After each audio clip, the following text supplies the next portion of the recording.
Welcome back to another episode of Woody's Roundup Podcast. Hey, Woody. Hey, howdy, hey. Yeah, that's the kind of intro. You were going to make that sound engineer very upset when he's editing by Sorry, waving across the microphone like that. You know how he gets. You know he gets in his moods when he edits sound. I think we should fire that guy anyway. He's not. Yeah, you're right.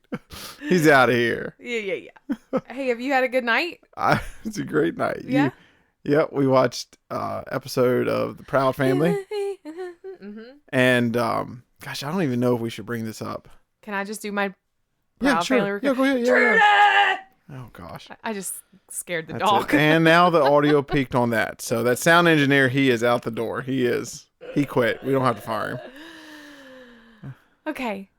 So, yeah, What were you saying? Oh, what we were doing right the before other thing, this. and there's another episode because I don't want to take up much time in this because we have something very awesome to cut away to. Super excited.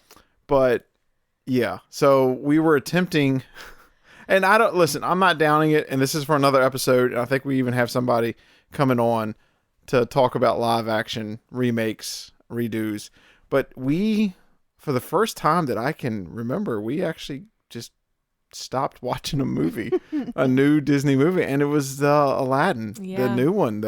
I'm gonna tell you. Maybe it's the night, maybe, I don't know, like something was up, and it was just like, I'm not feeling this. No. I missed the cartoon. Yeah. So We'll get into that in another one, I'm sure, but. Yep, I am not gonna even get started on that. I'm getting kind of upset thinking about it right now. I stood up, you looked at me, you were like, what are you doing? I was like, I'm pretty much bored. You're bored. He's like, I'm going to go upstairs and get ready for the podcast. It's like, okay. All right, here we go. I know, you're like, you know, we're not, it's like another couple hours. I'm like, yep, got to prep. Yep. Got to prepare. So yes, that's another episode though, right? Like Oh yeah. If what I heard in your show notes coming up. Uh-huh. Okay. So today's episode, really excited about it. Grayson Barber is our special guest. Grayson is all things Disney, but just an all-around great person, artist.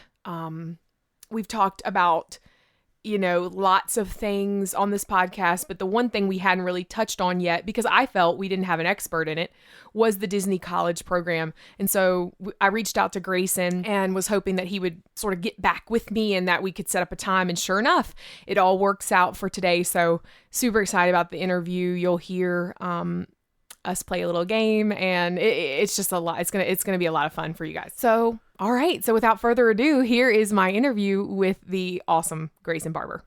So I am excited to talk about our guest today, Grayson Barber. We've been talking about him for a couple weeks now, actually, Woody and I, for you guys, and we're just so excited. Former cast member.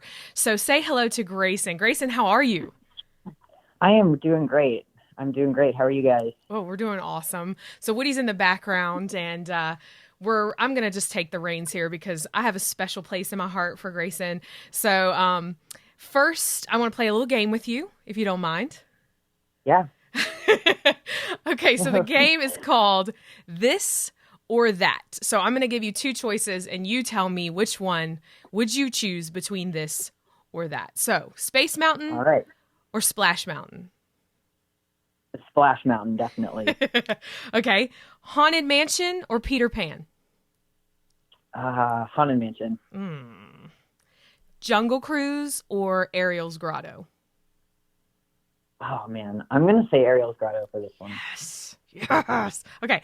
Mine Train or Big Thunder? Man,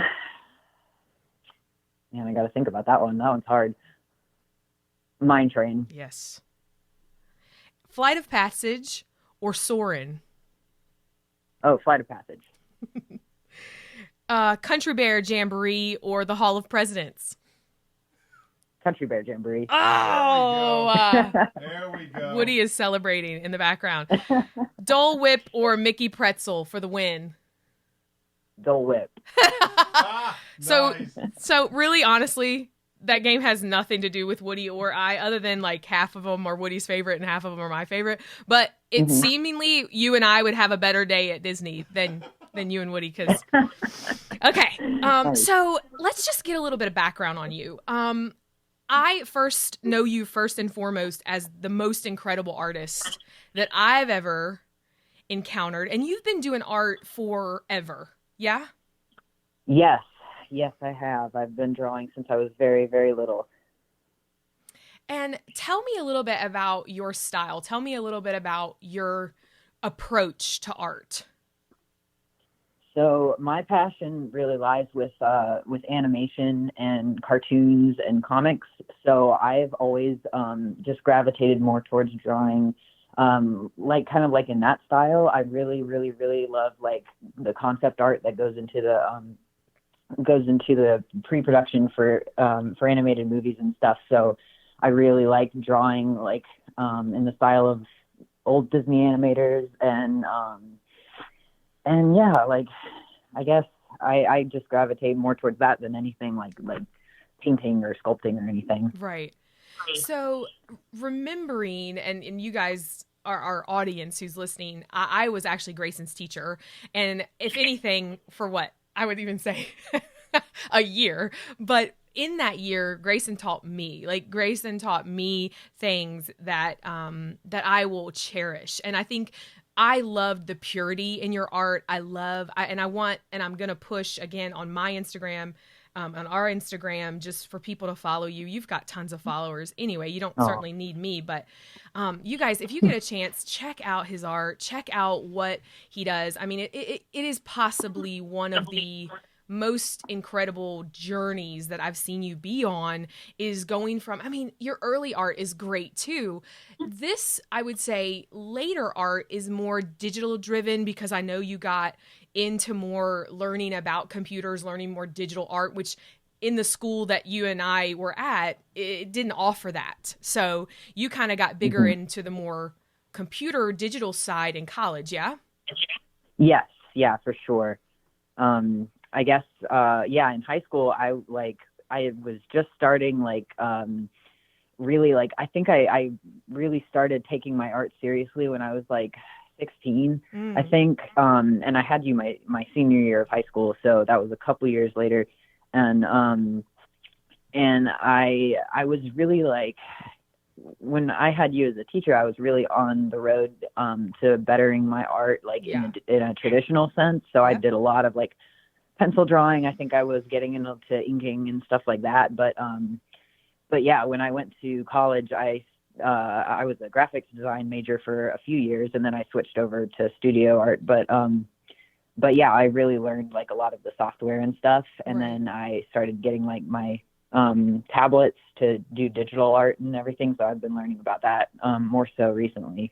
That's awesome. So let's stick with college. And so college basically was the door that opened you into the college internship program with Disney. So, and tell me a little bit, like, so how did you become a cast member? What kind of started that ball? All right, so I think I had been first introduced to the idea, at least the first time that I can remember, when I was on a trip to Disney with my mom. And that's a whole nother story. But We'll have you back. Don't worry. We'll have you back. We'll have your yeah, mom on too. yes, I have a lot. I have a lot of Disney stories. But I was down there with my mom on a trip, and I was talking to a guy who was working at one of the merchandise locations, and he was telling me that he was doing the Disney College program, and he was telling me a little bit about it, and I didn't really know too much. And then I kind of just like heard more secondhand about it throughout the years of being in college. And then in 2017, my sister, who's 2 years younger than me, came to me and she was like, I applied for the Disney College program and I got accepted. So I'm going to be going down there in the fall and I'm going to be there for like 6 months. And I was like, okay, well, I'm not going to let you go down to Disney and live at Disney for 6 months without me. So like, I just was like, I'm just going to apply too and see what happens. So I did, and I got in. So we went down there together, which was really fun. So that was fall, you said, of 2017? Yes, that was Awesome. when it started in August, I believe. So you got your call, or I guess your proverbial call. You got your email, you got your letter. And so hmm what was it like? I mean, what was it like just sort of packing up everything and knowing you were going to be in Orlando for 6 months? Like, tell me a little bit about the first couple days that you were down there, how you said to yourself, okay, I'm going to stick this thing out. And yeah, so tell me about that first part about being down there, the first couple days, being away from your family, but also being with your sister is a great thing. But yeah, tell me about that. Hmm. Yeah, it was unreal. Like, it was so exciting. It was easily probably one of the most exciting things that I've ever done in my life. Like, it was they make such a big deal out of it. So, because like when you get accepted, they send you all this stuff in the mail, and they're like, here's how you prepare for your trip down there. And it's like it's pretty involved. And I just remember, like, I packed everything, and I was like, I packed up my whole bedroom basically. And my parents helped us move, so we like threw everything in all of our cars, and we like made the 12 or 13 hour drive down there. And we were rooming together at the time, so like we moved into one of the dorms on campus. And it was a lot, like it was a really busy couple of days when you first get down there, because it's like, you have orientation, you have like a bunch of classes, you like have to learn about the housing complexes and the bus systems, and like how you're going to get to like Disney University, because you have to do some classes there when you first start. And so it was a whirlwind, but it was so much fun. Like, it was so exciting, like going into the casting building for the first time, and being with like a bunch of other kids your own age who are all doing the same thing, and like just learning your way around. And it was amazing. It sounds like something that I missed out on and wish I could do it again. Hey, do they accept 40-year-olds, If you're in college, yeah. Woohoo! Okay, I could probably re-enroll. I could do something. So tell me about your most magical memory while you were in, I would say, the cast member role. So tell me, what was one of your favorite things? Oh man, there's so much. Like, I went down there initially for 6 months, and then I ended up extending my program. So I was down there for a full year, and I did 2 different roles while I was there. But like, one of those was when I was working in merchandise in the Emporium. And like, I had so many magical like moments down there. But one of the great things about being a cast member is that you can basically decide when you're going to make a magical moment for somebody. So like, I remember there was this one time I was there, and I think I was there pretty early in the morning, and there was this family that came in, and they had this little boy, and it was his birthday. And so I was one of the only people that was in their area at the time. So like, I was talking to them. I told him happy birthday. Oh. He had like one of those little buttons, and I asked him what his favorite character was, and I think he said Grumpy the Dwarf, which was pretty funny. But so I was like, okay. So I went over to like the little toy section, and we had this little like Snow White vinyl toy set. And one of the things that you can do as a merchandise cast member is you can write something called a no strings attached, which basically means you can give a guest merchandise free of charge. So like, I wrote him a little slip, and I brought it over to him, and I was like, happy birthday, here's your present from Mickey. And he was so excited. Oh my like, gosh. Yeah, getting to do things like that, and seeing like kids and their parents like faces just like light up and get like so happy. It was just like, there's nothing that I can compare it to, honestly. It was amazing. I love that. I love that. And I love what you said about how you as a cast member have a choice every day to make something magical happen. And I just think that is so why Woody and I love Disney, why I'm sure you and your family love Disney, and why you extended your stay. It's just, oh yeah, it's just awesome. So what would you say, if anything, that you learned? So one of the things that sort of, when you're down there, and were you impacted in any way? Did it change you as a person? Oh yeah. And it's, that's a hard question too, because like, I feel like I learned many different things that are like completely unrelated to one another.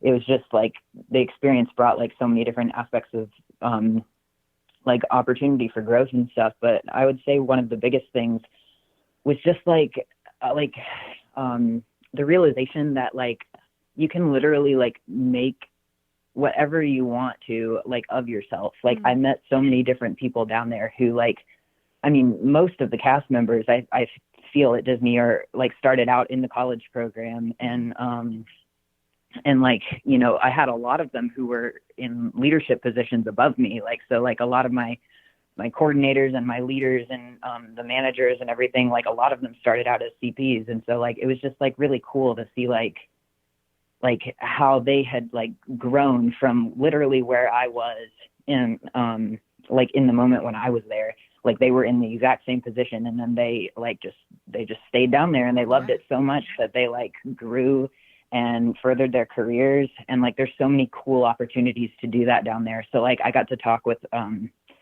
like a bunch of them about like getting into different areas. And it's like, it's, you know, fairly attainable to move up and move around in your position in Disney World. Right. So like, it was just really fun to like see, like, to just really be down there and realize that like, oh, hey, like I could absolutely like do this if I wanted to. Yeah. So it was just like the realization that like, you know, you could literally start out as a janitor and then one day you could be like over a huge team of people if you keep working hard.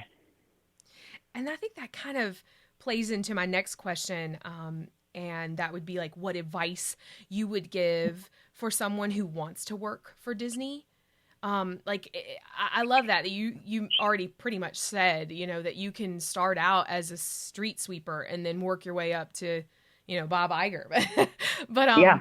But so do you have like a nugget of advice for somebody who is listening to this podcast and they say, you know, I'd like to be where he's at. I'd like to be, you know, in that path. What would you give to somebody? Well, I mean, the number one thing is just to be like a hard worker. Like the thing at Disney is like, if they see that you are dedicated to your role and that you go above and beyond and you're you just are willing to put in the work, and work hard and make magic for people, then like they'll recognize that and they will help you, like move up. And they just really like genuine people who just have a passion for Disney and who have a passion for hard work as well. Like the college program, like that's the only, as far as like applying and getting the job in the first place, that's the only experience that I have. So I don't know really what it looks like to apply outside of the college program, I guess. But, right.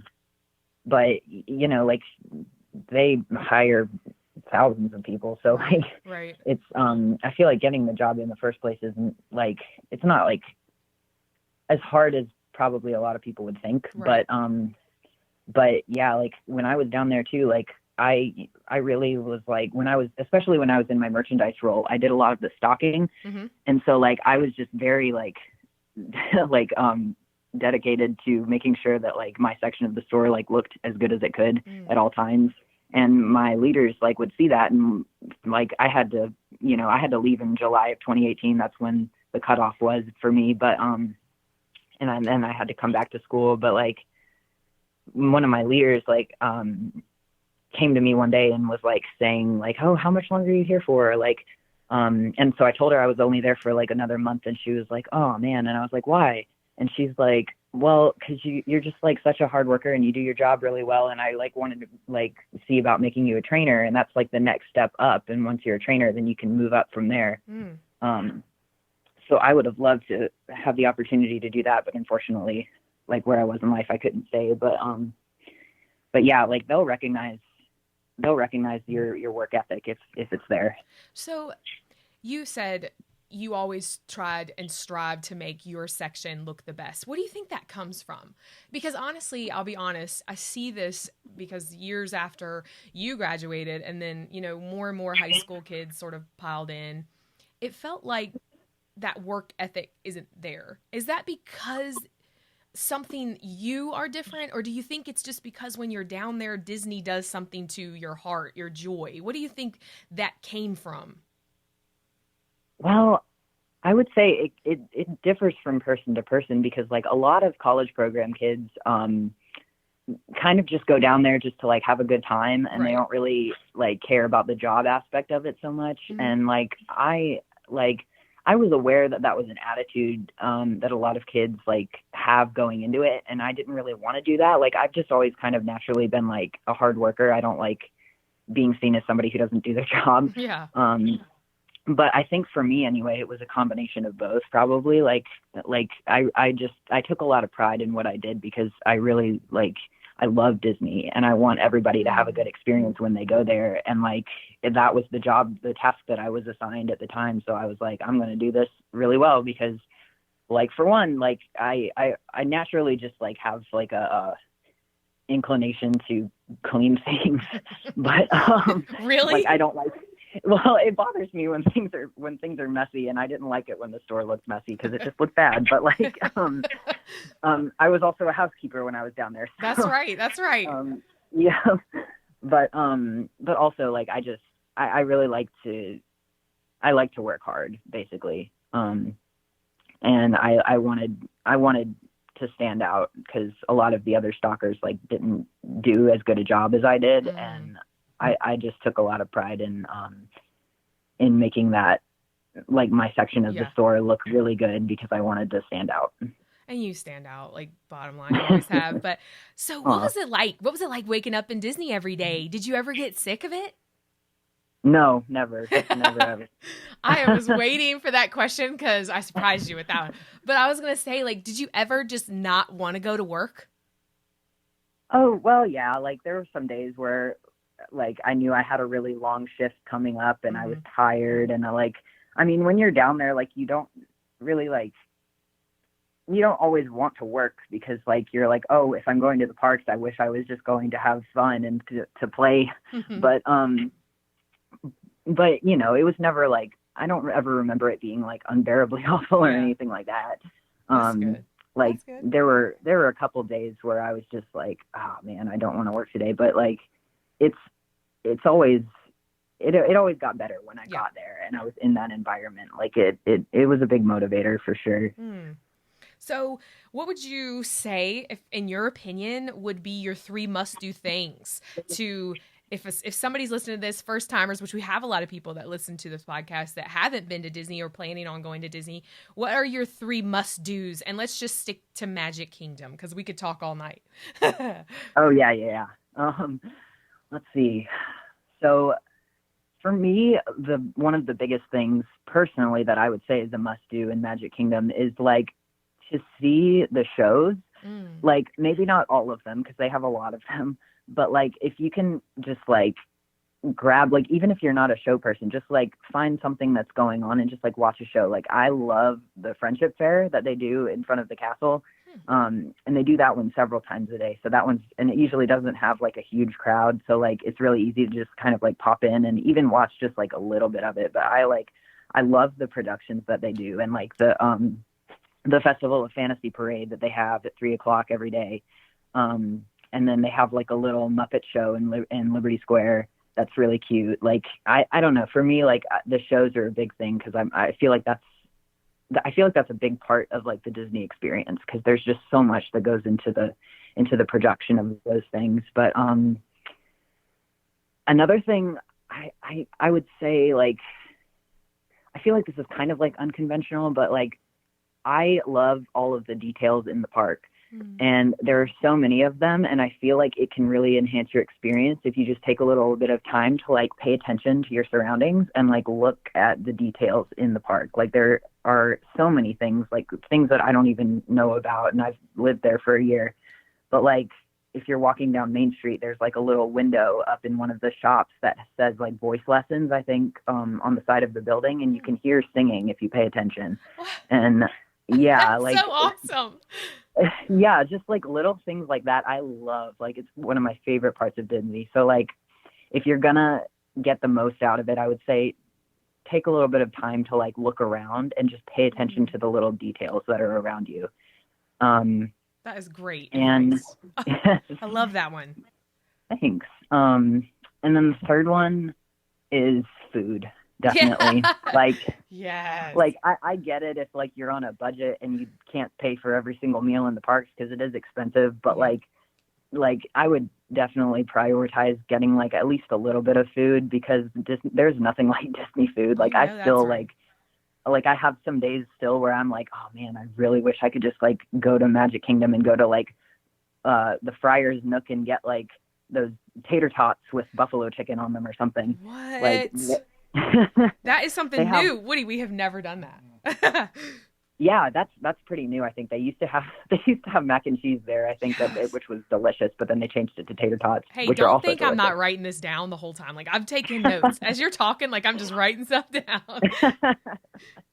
Oh man, I can talk forever about that kind of stuff. Hey, we'll have you back. We'll have you back. So this is gonna be a crazy one. This is gonna be a crazy one. I'm gonna ask you, and I don't even know how you're gonna answer it, but I'm excited. So, who's your favorite Disney character? Okay, so like, it's kind of a hard question because I have a lot of favorites, but I definitely have one that I would say is my top favorite, which is kind of unconventional, but my favorite Disney character is Tadashi Hamada from Big Hero 6. You know what? By you saying that, and this is just one of those things that I love about you, is that you didn't pick anything like goofy. You didn't pick, you pick somebody that seriously. So, okay, so talk to me a little bit about it. Why? Why is your favorite? I don't like, I feel like this is just very like something very unique to me, but like I just love him because like he is just like a solid dude. Yeah. Like he's a great big brother in the movie. Like he has a really hard work ethic. Like he's very dedicated to what he's passionate about, and he's very selfless, obviously. And those are qualities that I just really admire in people in general. So like when I saw the movie and I saw like him in the movie, I was like, wow, I really like this character a lot. Like he was just very well written to me. So yeah, he just has a lot of qualities in a person that I liked, I guess. Definitely. So, as we wrap this up, because again, I know we could talk all night, just you and me really, but just wanted to say thank you so much for taking your time to chat with us just quickly about the Disney College program. Love getting to chat with you anytime is awesome. But so one last question, and then we can let you get back to what you're doing. What do you miss most about working there? What do you miss most about being there every day? Okay, as cliche and generic as it sounds, like I just miss the Disney magic and being surrounded by it every day. Like I miss working in the gift shop and hearing the fireworks show every night and singing along with my coworkers. Like we used to do that all the time. And I guess kind of along with that, I miss being able to just like grab some friends on my day off and be like, hey, let's hop over to Epcot to get some food or something. Like, but more than anything, I just really miss like the magic that the environment just intrinsically has infused in it. Like there's nothing else like it, honestly. Grayson, thank you so much for being on our show. We're definitely going to have you back. Would you be up for basically being a regular on our podcast? Oh, absolutely. Yay. I could talk Disney all day. Awesome. All right. Well, you're booked. And so I just want to thank you. I appreciate you taking the time.